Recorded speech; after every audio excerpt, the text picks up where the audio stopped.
তো দেখো বন্ধুরা, তো আমাদের নাগ দেবী, তো নাগ মাতা তোমরা অনেকেই বলো। তো দুধারে মায়ের দুধারে দুটো নাগ দেবী, তারপরে আছে আমাদের মা মনসা। তো তোমার দাদা ফুল দিয়ে সাজাচ্ছে দেখো। আর আমাদের মাকে কেমন লাগছে তোমরা অবশ্যই কমেন্টে জানিও। তো আর কে কোথা থেকে দেখছো এখনও বলছি তোমরা বলবে, কমেন্টের মাধ্যমে জানাবে বন্ধুরা।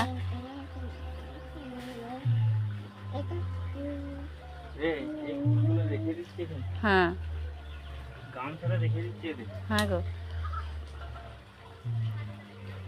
তো কালকের লেগে বন্ধুরা এই ফুলগুলো বেঁধে রেখে দিচ্ছে, কারণ এগুলো তো করি তো মায়ের যেহেতু প্রত্যেক দিন নিত্য সেবা হয় তো তোমরা সবাই জানো, তো তার জন্য তোমার দাদা কড়িগুলো তুলে রেখে দিচ্ছে।